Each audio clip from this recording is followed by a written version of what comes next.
potentially some form of cover up in that respect. But it really is eerily similar in these two instances. And I don't know whether it's just a matter of coincidence or potentially like a generational issue among men and the treatment of women, which I think is a really important thing that you're addressing through these podcasts.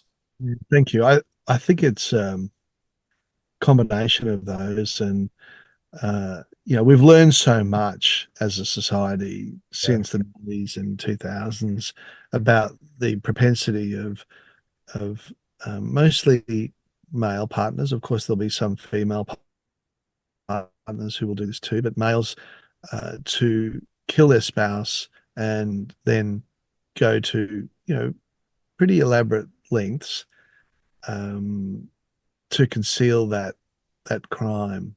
In Chris's case, that's been fully exposed now, although we have to speculate about some aspects of it because he hasn't owned up to it. He hasn't told us where Lynn's remains were disposed of. And I think what we've also learned as a society is that women don't just pack up without warning and leave behind really important parts of their lives. In particular, children. There's a bond between the overwhelming majority, of mums and their kids that prevents them from doing that. It's a very, very powerful, instinctive connection that women have, and it takes unusual, exceptional circumstances to sever that link permanently. And we should have always understood that and been suspicious of these sorts of cases, but they were just put in the too hard basket by police. There would have no doubt been pretty glib, smooth talking husbands. And certainly in Dawson's case, he did have that football connection. He had star appeal. He had charisma.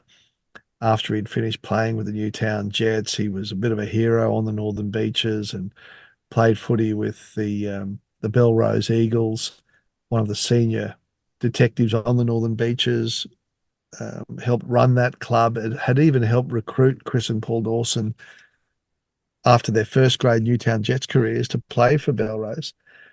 So, the old mates act, we're all blokes, it was part of that culture, no doubt. But it doesn't exist today. I think today, thankfully, if a woman disappeared, it would be very quickly a social media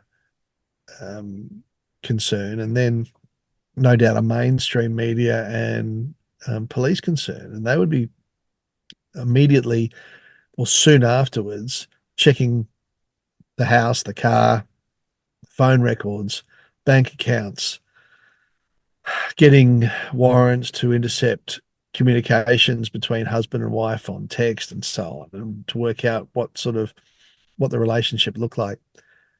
The other thing we've come to understand is that when bad men are going through separations with the partner, that's when she's at her most vulnerable. There's this quite unhinged belief or determination in some men that what they own, what they believe they outright own, insofar as a family home or other significant assets of a relationship are concerned, is theirs, and they don't want to share it. And in their words, the bitch can fuck off, but she's not going to get this. I'm not going to give it up. I've earned this. And it doesn't matter how much effort, how much time, how much sacrifice the female partner has made in terms of mothering children and keeping the house and doing all of the traditional roles in what may have perhaps been the traditional kind of marriage where he's worked and she stayed at home looking after children, that all kind of just gets diminished. The role of the female is just somehow extinguished as not really relevant. And the value of the bricks and mortar is all important to the male. Now, I'm generalizing, and I know that there'll be a number of your listeners who will be disagreeing with this, but I'm sure that the statistics will bear out that in times of marriage breakdown and separation, when property settlements are looming and decisions will be made perhaps by other people more fair-minded than the male, that's when women are really vulnerable, when they're in bad relationships.